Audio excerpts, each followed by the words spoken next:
Welcome Maxky Movies Recaps. The movie begins with a postman delivering letters to remote homes in a forest. He arrives at a house where a woman is washing blood-stained clothes and hears creaking noises coming from the basement. He tries to help but is dragged inside by an unseen force. 30 years later, a group of teenagers are sent to a forest for an offline vacation to overcome their addiction to the internet and gadgets. The 50 teenagers are divided into teams with guardians and are forced to turn in their phones. In a forest cabin, the same woman from 30 years ago is much older now, hunting a deer and trying to drag it into the basement. She slips and falls into the basement, and a monstrous creature appears and kills her in an instant. In the next scene, a group of teenagers, including Counselor Iz's group, prepare for a 3-day hike in the woods. A local priest arrives to greet them and praise for their addiction to modern technology. The group sets off for camping, where Julik shows interest in Zosha, who reveals her necklace reminds him of the Terminator 800. Daniel attempts to flirt with Anelia but is interrupted by Bartek, leading to a physical fight. Julik discovers a torn deer carcass and summons everyone to investigate. Iza explains that it's a trap set by the poachers and instructs them to continue walking. Zosha sees an unusual hand near a tree, which terrifies her, but she remains quiet. They set up their camp in the middle of the woods and share about their lives. Daniel, a gamer with a YouTube channel with 1 million subscribers, is restless and goes to a nearby lake to smoke. Anelia joins him and they flirt, and during their conversation, Anelia discovers he is still a virgin. She decides to give him the best night of his life and gets intimate with him. As they finish, a huge man with boils all over his body appears and attacks Daniel.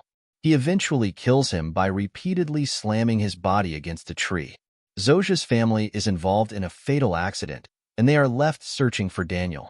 Julik is terrified and suggests they stay together, but everyone ignores his advice. Iza, Zosha, and Julik leave to look for Daniel, while the other two remain behind in case he returns. The trio arrives at the house seen at the start of the film and finds no one there. They venture into the basement, where they are horrified to find several corpses, including Daniel's. The killer enters the basement, forcing the group to close the door and hide. Julik almost vomits from the disgusting smell, but Iza stops him. The killer enters the basement, and the group desperately tries to flee through the window. Zosha and Julik escape, but Iza notices Daniel's phone ringing in his pocket and stays behind to fight the monster. However, the killer easily overpowers Iza and decapitates her, throwing her head at Zosha and Julik's feet. Horrified, the two immediately run away from there. Anelia and Bartek discuss their struggles in a homophobic town, and Anelia shares her own struggles. A killer attacks Anelia, killing her on the spot. Meanwhile, Julik and Zosha encounter an old man in the forest who reveals that there are 2 giant killers. They are twin brothers who were once normal kids, but were transformed into savage carnivores by a dark liquid. Their mother woke up to their sons eating their dog and confined them to the basement. The old man suggests they stay there because he has weapons and food. Julik agrees, but Zosha insists they must do something. She retrieves Daniel's phone and calls the cops, leaving Julik with no choice but to follow her. In the movie, Bartek encounters a priest who deceives him into asking for a phone to call the cops. The priest claims to have a phone, but the phone rings, revealing his deception. The priest is attacked and killed by the deformed killer, who then uses a wood chipper to shred his body. Bartek manages to free himself from his ties and hides in the confessional box when he hears someone approaching. The other 2 teenagers arrive at the killer's house to retrieve the phone. They plan to distract the killer with noise and help Zosha steal it. Julik, who has been tasked with distracting the killer, challenges the monster to come out. The killer arrives and stabs the monster, but it doesn't impact his mutant body. The killer tosses Zosha aside, making her unconscious.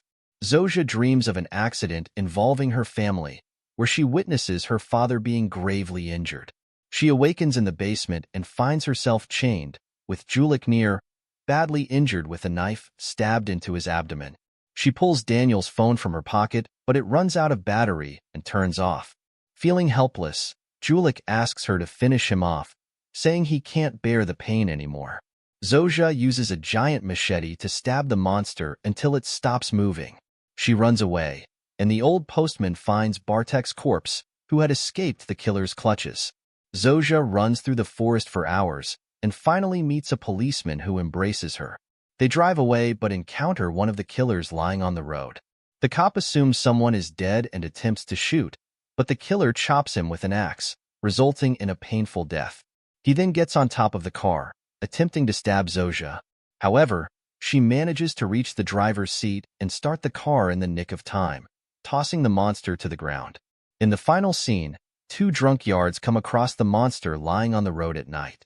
Surprisingly, he is still alive and manages to get up. At home, it is revealed that his brother also survived the stabbings. He looks at the police lights outside his house. Thanks for watching.